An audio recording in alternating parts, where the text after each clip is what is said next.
Welcome to the Vision Profiles podcast. Join us, two dedicated Apple Vision Pro users, as we dive into everything from hardware and software to apps and the latest updates in the world of Apple Vision Pro. I'm Marty, a faculty member at Kent State University, a podcaster, and an avid Apple product fan. And I'm Eric Bolden. I work in IT and also do fun things with the Vision Pro.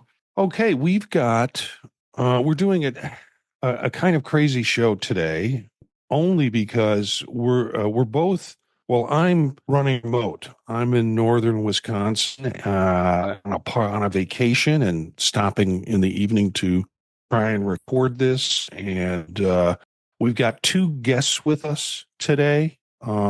We have Cletus Heaps, who is a friend through MacStock and a person who has recently got a Apple Vision Pro. So we'll be talking to him about that. And then we have Cosmo Scharf, who's back, has previously been on the show.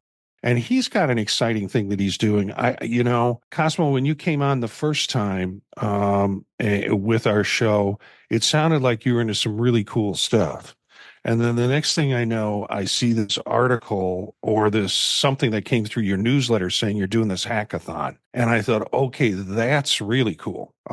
So you're here to talk a little bit about the hackathon, and we'll get to that. We'll find out about Cletus's new experience with the Apple Vision Pro. And we're going to start with the news.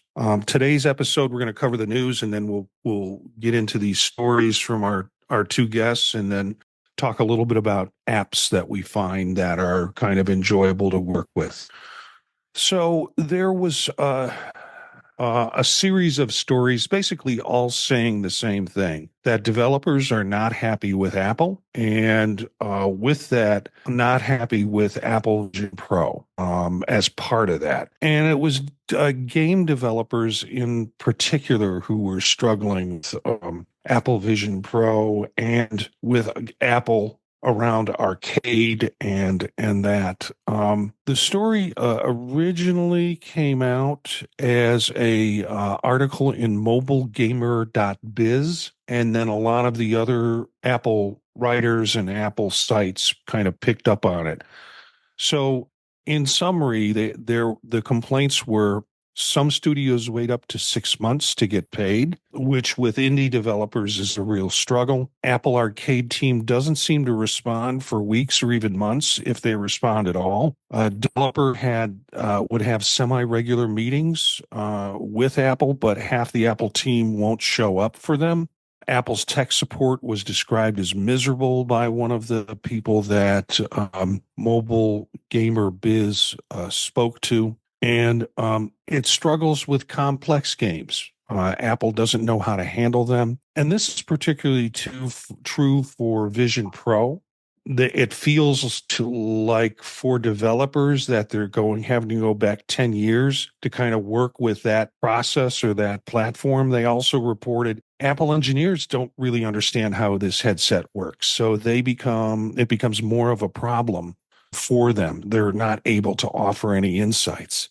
And so they don't know how to go from the technology to the game that they're trying to trying to do. And then finding their games on arcade is difficult. Often, even if they were kind of featured games, it was still a problem for developers to find their games within arcade. So it was not a good report. I don't know because there are about 3 or 4 articles there around it, most of them saying the same thing. We'll have all the links within the show notes for this.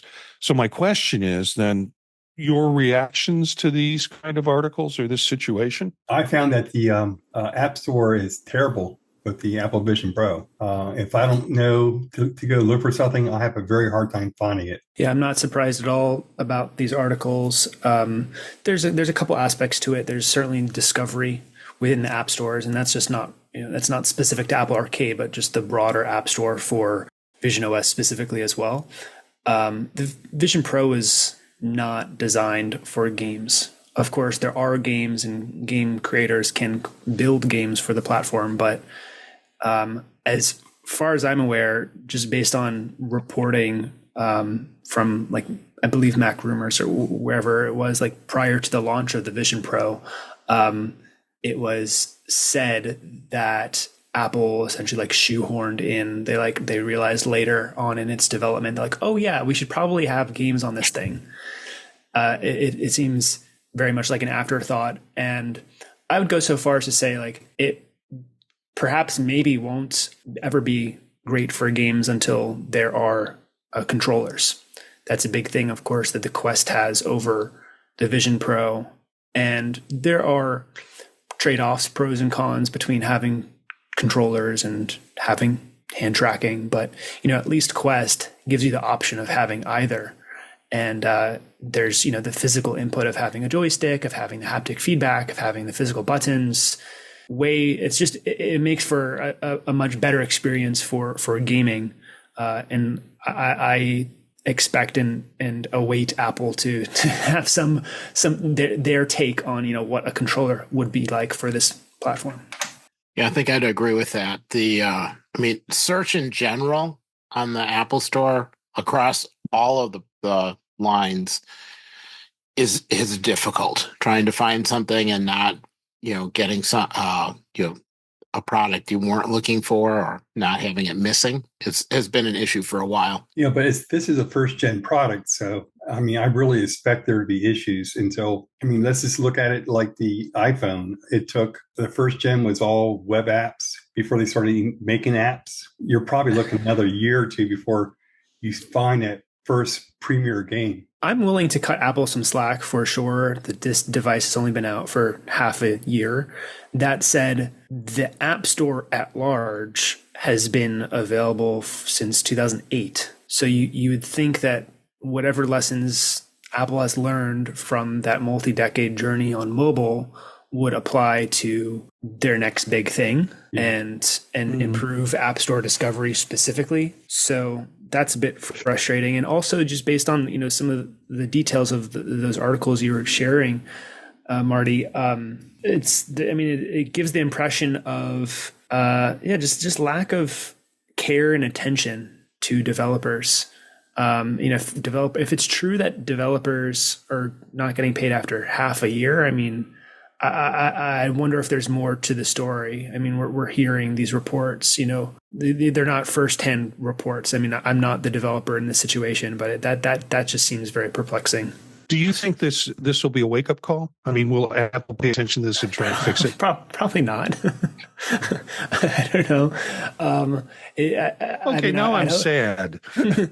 I'd hope so. Here's the thing. Apple has never historically been about gaming. And I think it is a missed opportunity for them for sure. They have these fantastic, devices that are capable of games, and they're starting to pay more attention. They have the Mac porting toolkit, and that seems to be better for PC games. But historically, PCs and Android devices have been, maybe not Android, but at least let's say on the desktop side of things, PCs have been much stronger for gaming.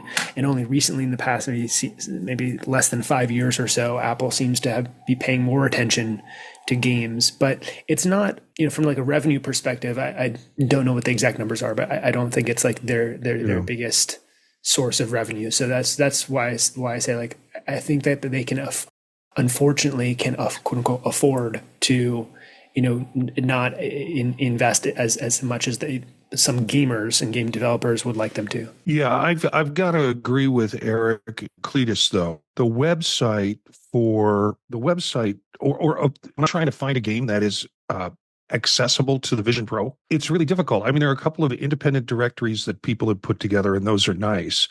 One of them is not searchable. It's just, here's a list of everything that's out there. And you have to find the secret sauce link that gets you to Apple. And even in that, it's not easily searchable for subcategories of Vision Pro apps that run. It just seems clunky to find anything that's been produced for Apple Vision Pro directly through their app site. And I would think that would get better at some point. It's the revisions for bringing out the Apple Vision Pro, and when the next store redesign happens, probably just didn't quite line up. But it would also be nice to be able to view software and purchase it from another device. And right now you can do it from an iPad or the Apple Vision Pro.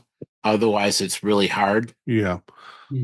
So I'm going to put the mobilegamer.biz article up, along with articles by Uploader VR, Game Developer .com, MacDaily.com, and also 9 to 5 as articles that we have that are, there's not much difference between all of them. The mobilegamer.biz article actually goes a little bit more into depth, and I'll make sure that's up. Sales. I found this article on XR Today. It was a very short article, and it spoke to the fact that Apple sales were, Tim Cook never addressed directly. Everybody wants to know the magic of what these different devices are doing and what the impact is on it, but they're lumped together. And so Apple was under the category of wearables and accessories, I think was the category. And so with that goes AirPods, all the wearables that Apple has besides the Apple Vision Pro. And the article was kind of, how come we don't know the numbers on this? How come we don't know how well it's doing? Apple's always been secretive about that stuff. Exactly. They do point to an overall year and trend of 2% down, but overall better than what the projections were going to be. Any reactions on that, folks? Until the Vision Pro sales are impressive, they're going to keep them a secret. And until the price comes down, they're not going to be impressive. So yeah, that one's pretty straightforward to me.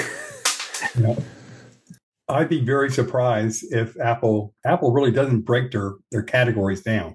Not that I recall. I mean, they pretty much lump it all into one thing, and that's how they say it. That way you don't look at it and say, oh, God, the Apple Watch's sales are going down. What's going on? I've never seen them break it down. I'm not saying they haven't. I just never seen it. Yeah, I mean the decrease in that category could be reduced sales of earpods, because people are holding on to them longer, they're not losing them, etc. I mean, there's no way to break out where the Vision Pro fits in that, but they do point out of an overall decrease, but a better quarterly report than what was anticipated for that particular category. Goes on to talk about how Tim Cook is, talking about the Vision Pro. You've seen this in other articles from more of an enterprise standpoint, et cetera, et cetera. The article doesn't say a lot other than to point out what was the obvious for us, that you couldn't find any specifics regarding the Apple Vision Pro. I put another article in on review. It was a review article, and I put it in. It was Tom's Guide, and that is a sought after review. People use Tom's Guide for a lot of things, and they finally came out with a review of the Apple Vision Pro. Verdict 4.5. Refer to it as a progress. That's the title of the article. Pricey and far from perfect, but still a revolution. Pros are amazing eye-hand tracking interface, jaw-dropping 3D movies, and Apple immersive video. Impressive spatial video and photos, works magically with MacBooks, great AR apps and experiences.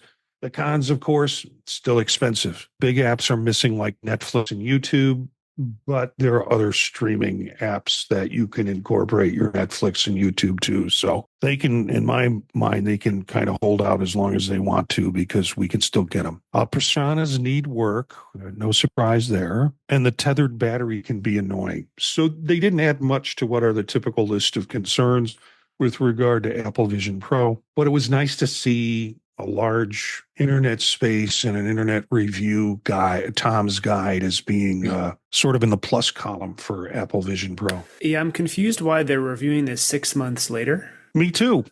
It's kind of strange. And it's interesting to me, what stands out is that the personas are in the con column. To me, that's by far and away the most impressive thing about this product is spatial personas. I don't see that mentioned here. So, I have a bit of a bias around that. Like, I personally find that to be quite compelling, and it doesn't seem like the reviewer even tested spatial personas. They talk about personas, but they don't. It doesn't seem like they got to try it in a FaceTime call. So that's a bit disappointing if that's the case. Let me quote because I'm looking at the article now. But there's some early bugs and some very weird things that come along with this revolution, including a freaky digital persona version of yourself that can appear in FaceTime calls.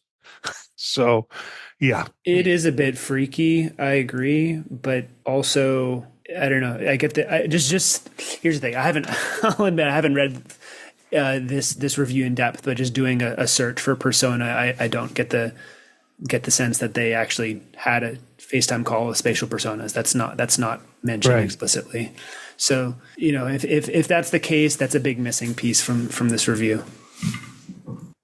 Yeah, and they mention how you can, use spatial photos, and that really it's an advanced, is it a 2.0 function? It's a 2.0 function, a beta 2.0. Yes. So it's like they're talking about some things that, you say, why did it take them 6 months? Well, they could have written parts of this review without 2.0 in place for them to look at. And Tom's guy's never really been a big Apple fan. They really have a PC plant. So hey, but to get 4 out of 5 stars is pretty good.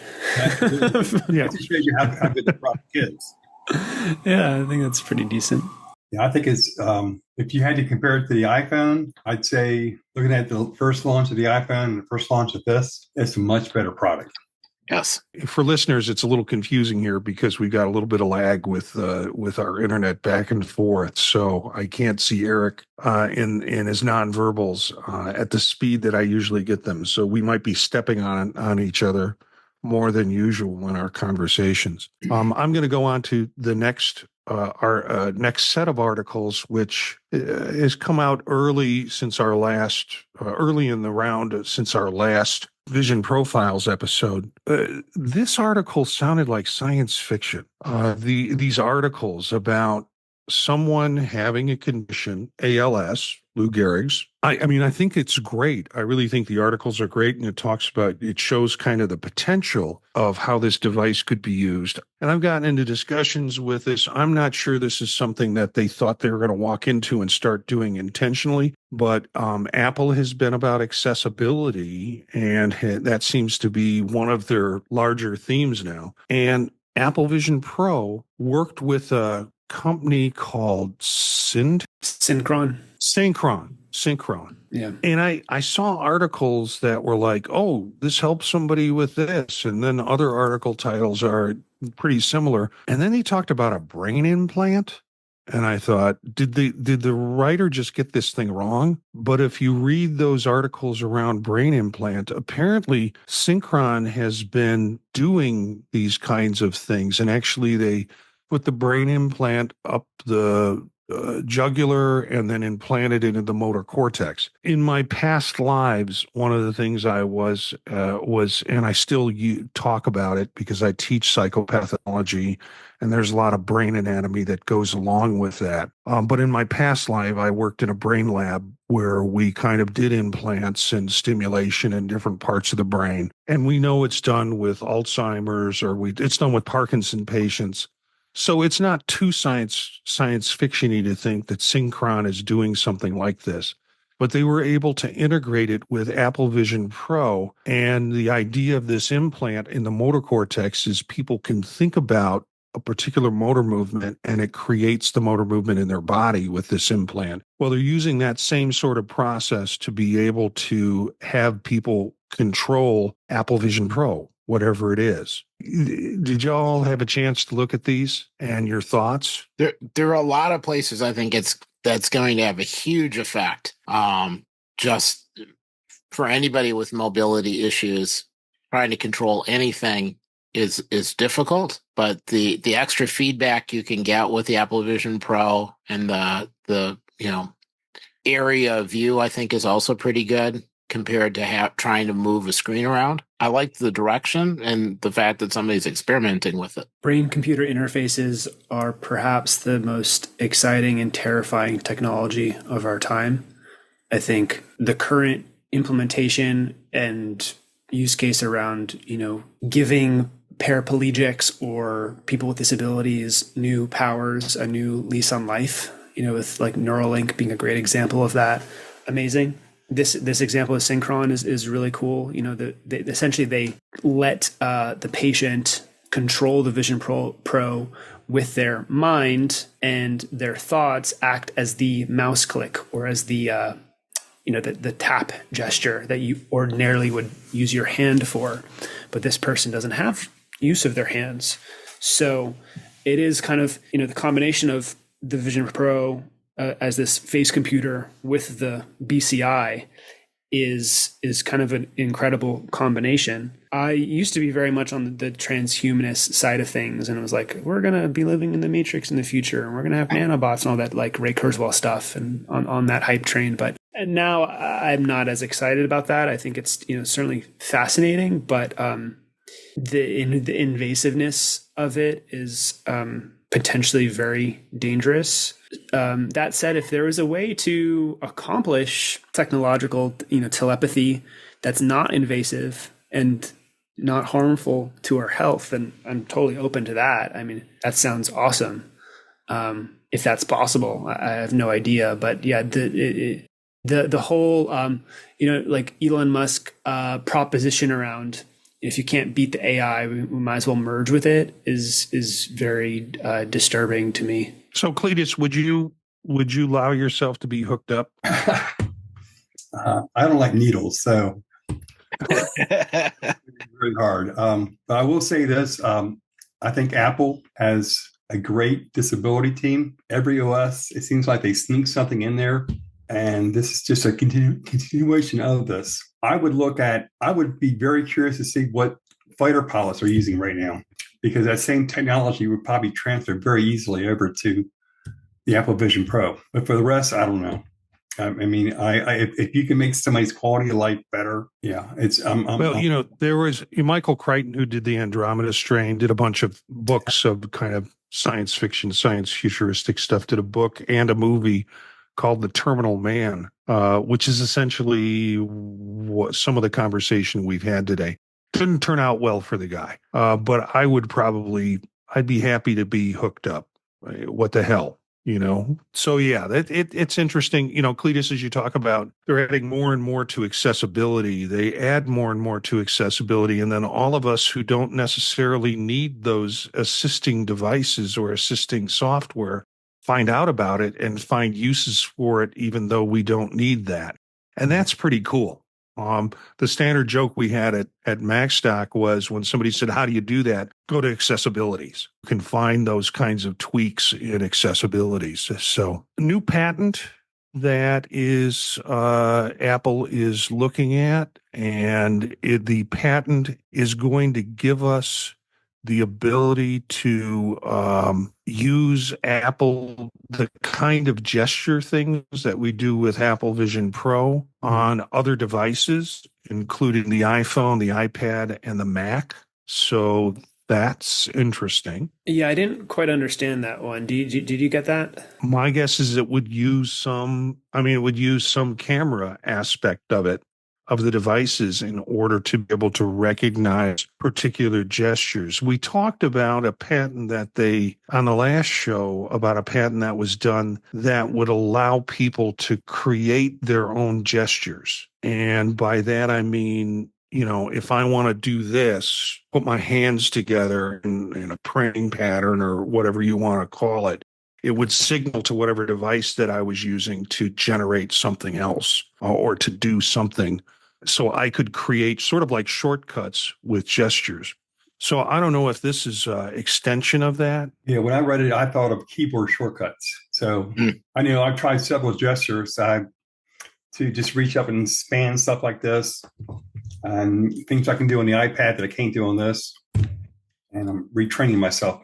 This new patent application concentrates on is the steps is that are needed to correctly recognize a gesture and also to reject false positives, like someone scratching their nose. Good idea.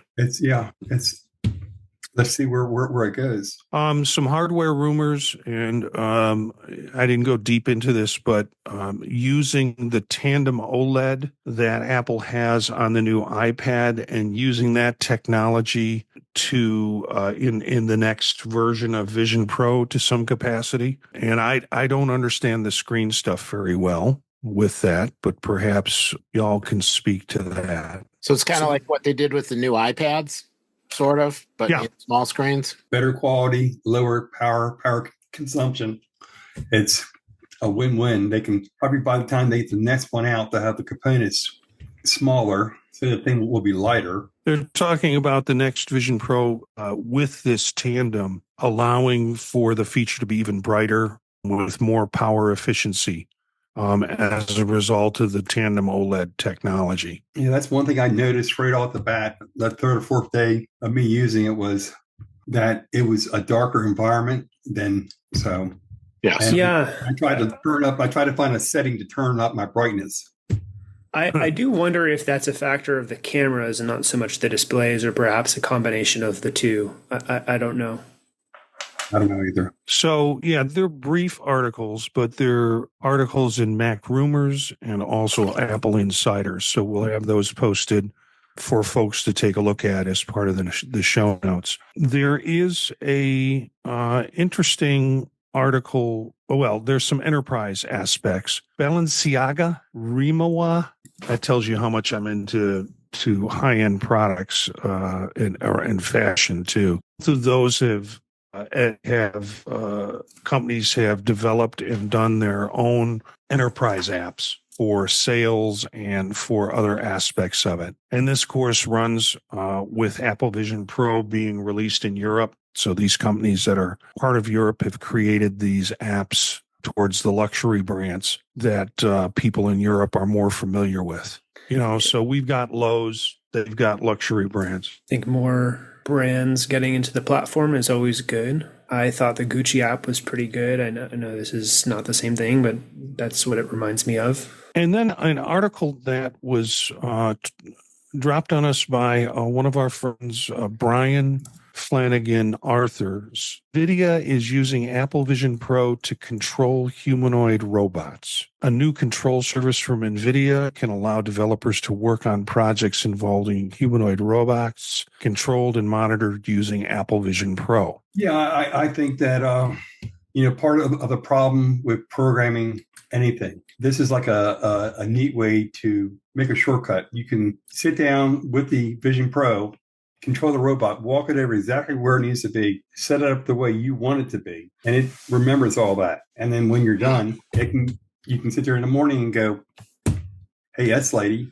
Yeah, I think anything involving robots is fascinating. This is becoming more and more common and relevant in technology and just culture. Used to be something very science fiction. And of course, robots have been used for many decades in warehouses and the service industry. But with the combination of AI and more advanced computing becoming more affordable, we're very likely within our lifetimes to have humanoid robots walking along the streets and immersed in our society in a way that we're really only present in like sci-fi movies. So definitely encourage listeners to take a look at NVIDIA's work here.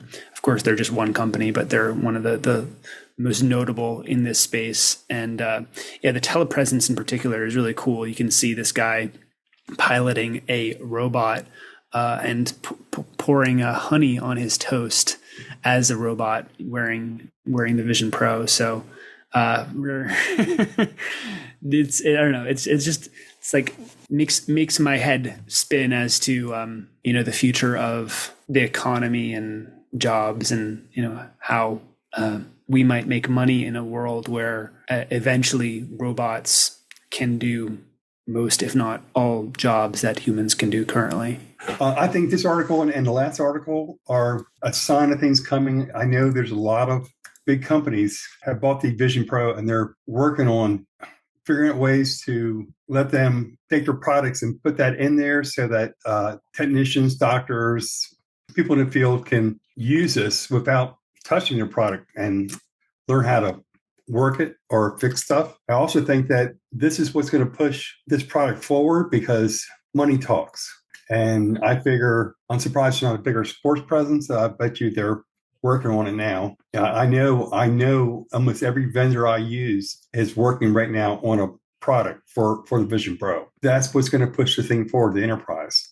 There's a lot more money there than us. So I'm going to jump ahead to the last article, and that is a ranking Apple Vision Pro environments, including the latest Lake for Wrangler. And this was in howtogeek.com.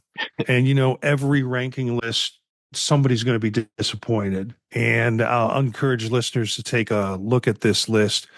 Top number 1 is Mount Hood. Number 2, Joshua Tree. Number 3, White Sands. Number 4, Halikala. I probably mispronounced that. Number 5, Lake Franga, which was everybody was buzzing about how this new Misty Lake thing was a very, very cool environment, but it made it as number 5. Number 6, the Moon. Number 7, Yosemite. So those are the top 7. Any of you disagree with any of these? What would be your favorite? I enjoy Mount Hood. I think, probably the Moon is honestly my least favorite. It's just kind of boring and a little bit creepy. So that's down at the bottom. I like Yosemite. Yosemite's number 7. That's I don't know. I haven't quite done my rankings yet, but this mostly looks correct to me. I have to say I have 2 favorites. The Misty one in night mode, that just works well for like movie watching and stuff. But my favorite by far is the beach. The palm trees, not on here. You got the motion, the waves are coming in, there's background noise. If you put a heating pad like down on the floor and you can like stick your feet out, it's like sticking your feet out in the sunlight and having them heat up. You can really go all out and then sit there and get work done on the beach without cooking, no sunburn. It's like all the best. Yeah, I would rank the beach the last because I live next to the beach. So the mountains, for me... You don't need to virtualize it. That's why I haven't virtualized it. Cletus is in Florida. I don't use environments. So Ever? My environment is really never. I really never use them. And part of it is having to feel like I stay connected to what's going on in the outside world. I'm sitting in my living room. So my living room is my environment, and that never changes. It does go from day to night, as the day goes on. But I rarely use environments unless I'm doing something cool like watching a movie and going into cinema mode. But for general work and things like that, don't use environments. So yeah, I hear you. The biggest use case that I have is if I'm sitting at a desk and there's a computer or wall in front of me. I require an environment for that because otherwise the interface intersects with the physical stuff in front of me. And if you take screenshots, the environment is kind of nice because otherwise wherever you are ends up in the screenshots. Yeah, I can imagine. You don't want people to see your messy dining room table if you're gonna share that screenshot. So let's take a moment, some time to both hear from Cletus and Cosmo. So let's start with Cletus. New user, you've had your Vision Pro for how long? Tell us a little bit about your experience with it. Eric, you can, since I'm dealing with some lag here, you can kind of help with the questions. Okay. Well, I came back from MacStock, and after using both yours and Eric's, I'm like, okay, I'm buying it. And so I ordered it the day after I got back, and then came down with COVID the day after that. So the first week and a half, I charged it up. I kind of looked at version 1. Then I put version 2 on it and thought I messed something up because I couldn't find my control center. I kept looking up that little...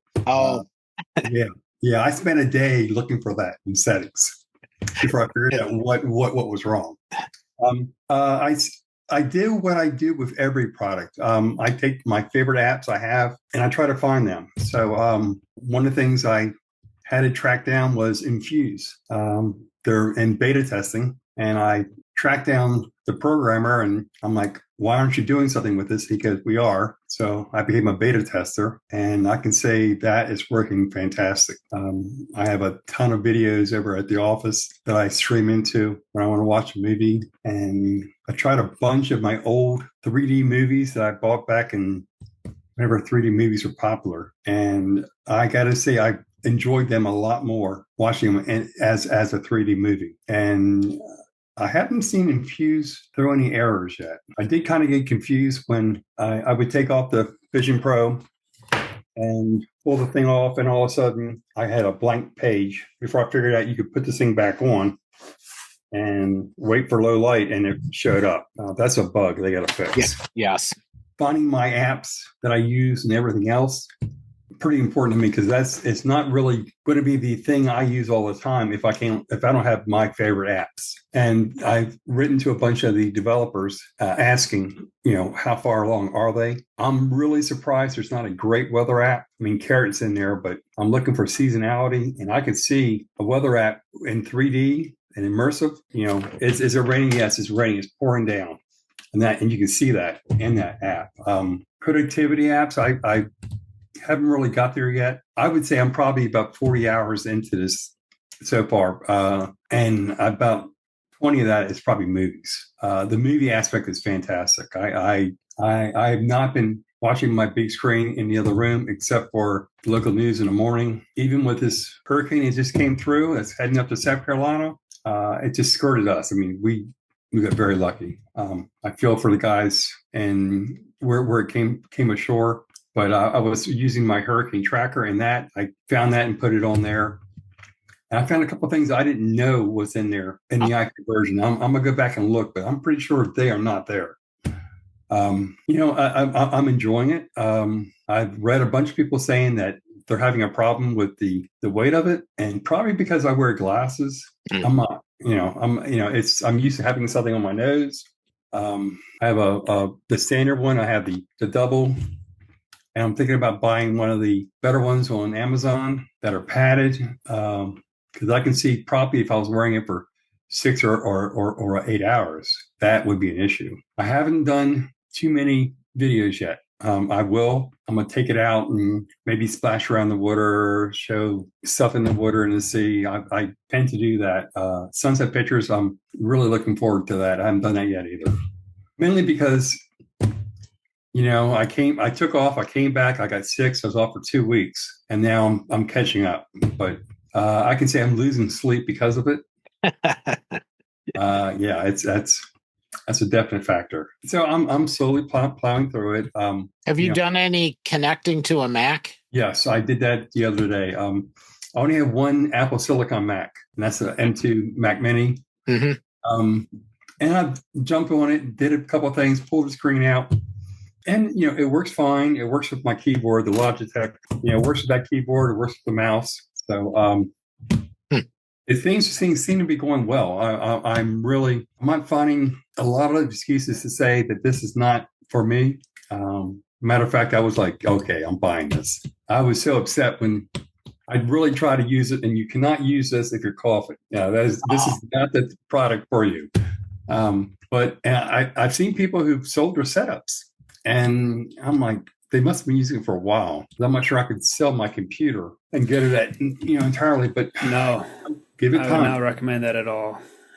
I know. And of course, I'm really old school. I go back to the Apple II Plus. So, I've seen the mouse come in. Pretty much everything that CDs, DVDs, and come and go. This is definitely the way I think it's going to go. I think we need to make it smaller and apparently lighter, because some people can't take the weight, and a bit more storage probably. I follow stuff on Reddit, and occasionally you'll see I saw a post just recently that was, here's a picture of my setup I just sold. I saw that. Because I've got an Apple Vision Pro, and it's like, I'm not sure that's what I'm what I want to be, I would be comfortable to do with it. I still need my setup, When the iPad came out, I was very confused about the iPad. It wasn't a phone, it wasn't a computer, and I couldn't see a use case for it. Everybody has an iPad. Everybody uses it. They use it like a computer. I fully expect by Gen 3 or Gen 4, you're going to see people getting rid of their computers.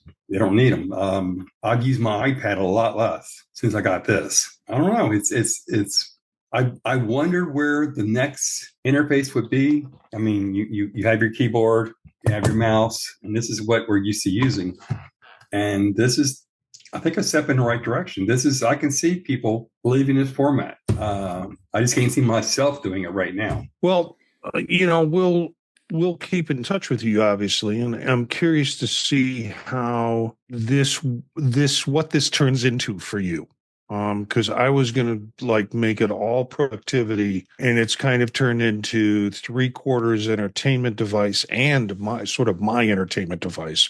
I go to it before I go to a screen on a monitor to look at entertainment, but it also has the productivity function for me still in terms of sorting and organizing my day. Cosmo, tell us about Hackathon, which is your project right now.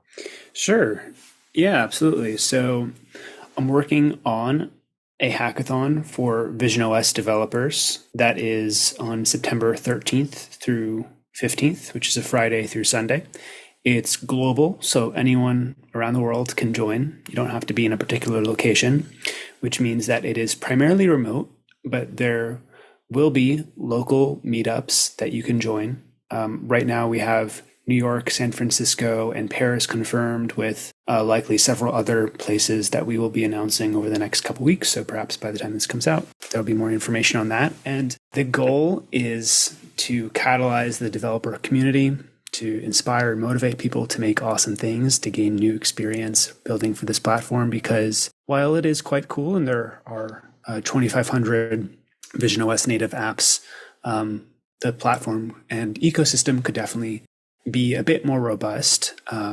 There's certainly, some impressive products people have made, but overall, just due to lack of time and just how nascent the whole thing is, we see an opportunity to just make more innovative products and apps. And we're doing that through a hackathon. So if you're interested in joining, you can go to VisionOSHackathon.com, and we'd love to see you there. So let me tell you, I know nothing about programming. Is this for me, or is there a spectator sport? I mean, is it something, Sure.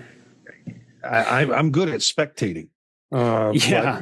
But how does that work for us non-programming type? Yeah. So anyone is welcome to join. Really, the only requirement is that you have a computer with a Mac chip, so you can run. You can simulate VisionOS apps. Of course, having the actual product is pretty helpful as well. As far as programming, ultimately, everyone will be on a team that will need at least one programmer, right? Like you need to be able to make a thing.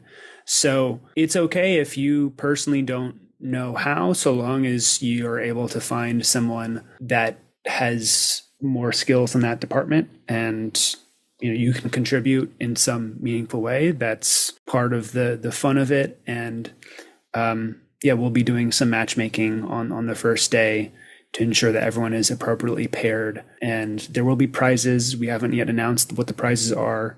But yeah, it should be a lot of fun. And another detail that I'll add is part of the inspiration for this was getting to experience spatial personas a couple months back when that came out. And we saw that we could use that to facilitate a new way of doing hackathons. So the idea is that our teams will be a maximum of 5 people each. And it's not necessarily required, but we encourage teams to use spatial personas to be able to communicate with each other. And just a small detail on that, if you're on VisionOS 2, which we would recommend that developers are on, then hopefully your whole team is on that same beta software, because the spatial personas are not compatible between 1 and 2. So let me suggest this, because our hope is that I'll work on this, editing the show once Eric sends it to me tonight, and I'll have it out for the morning. So what I'd like, which means that's still a month away. Mm-hmm. So one of the things that I would encourage you to do, if you're willing to or interested, as you want to add things in, like just create an audio file or a 2 or 3 minute thing, and we'll plug it into the shows as we do them on Mondays. Sure. So Great. Thanks. we're happy, and that doesn't also means you don't necessarily have to be here. You can just give us a little, and we can kind of say, Cosmo, we've got something more on the hackathon. Here's the bit, and we'll run the bit. Appreciate we'll put that. it into Sounds the good. show. Sounds And great. because if it's a month away and there's still lots of stuff that's happening, we want to make sure that we give you the opportunity to be able to share that through the show. So record an audio bit, send it to me, and we'll plug it into the show. Sounds we good. record on Mondays and we're out by Tuesday mornings. So yeah, there's plenty that we'll be announcing over the next month and a half or so. And now is like the prime time for us to enroll and just make as many people aware of what this is. And it should be a lot of fun. And after we record, if you'll send me a link, something that I can put in the notes, in the show notes for the podcast, that listeners can go to. You can say it now too, but I'll make sure it's in the notes for the show. Yeah, I did email it to you initially, which is just VisionOS Hackathon.com. Okay. All right. Cool. Well, so thanks for being with us, and I look forward to that. I look forward to more updates that we can share with listeners. Sounds great. I'd like to at least make us one of my ideals. I would love to see a calendar app that scrapes my emails and my messages and incorporates them right into my calendar. I would buy that right off the bat. I can see that as a need. I've been looking for that since I've heard about Apple AI. I've been like, okay, this is coming. This is what I need. Well, maybe you can prototype that. And I think the latest version of reminders now can go into your calendar. I've started to play with that, because what you're asking for, Cletus, is something that I dreamed that there would be something that would incorporate it all. And Fantastic Al for a while will do that, but I'm now playing around with reminders in terms of using them to put tasks into my calendar for me. And so, it would be great. It would be great to have something like that. So just a couple of things. We usually cover at least an app that talks about essential work app. And I don't know, Eric, if you have one to share. I've got one. Tape measure. Tape measure. Wow. So I happen to be helping with, looking at, cleaning out a house. Someone moved out before a new person runs it. And, there's all these spots. I need a board about, this long, or this drywall piece over here. And I found that I spent a lot of time wandering around with a piece of paper and gesturing and it's neat. You fire it up, you hold out your arm, you get choices of measuring tape or however you want to measure the stuff. And you can drag your fingers apart and it'll measure that, or you can, do heights, or it's fairly intuitive. The accuracy was high enough for what I needed, which is just kind of some rough measurements. Comfortable. I just put the headset on, walked around, grabbed the information I needed.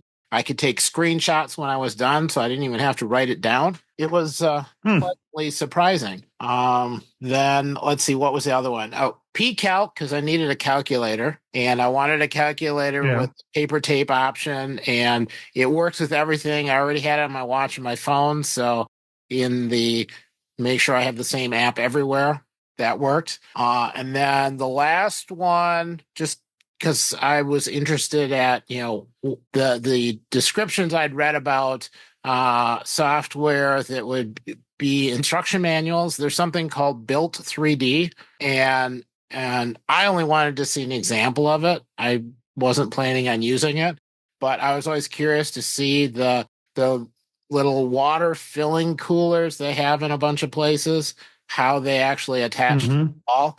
And that was one of the examples in the app. And you could step by step look at taking out of a box, getting it up on the wall and how it all attached and what screws go where. And there's a nice narration. They highlight the screws at each step. That was cool enough just to look at it to see what instruction manuals might look like going forward. All right, I'll get those in the show notes. I want to thank Cletus for joining us tonight, new Apple Vision Pro user. Hope you like the cult, and then Cosmo for talking about the hackathon, which is a really exciting idea. You know, for me, it's like just to find out what the products or potential products that'll come out of it just sounds exciting. So we'll continue to get updates from you on that and incorporate it as part of the Vision Profiles podcast. So thank both of you for joining us.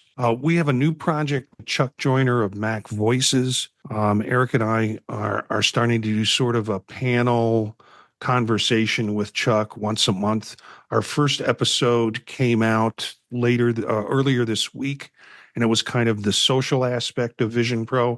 Chuck's trying to figure out what this thing really is, and we're trying to sell him on it, to spend some of that Chuck Joyner money on getting a Vision Pro. He's excited about it.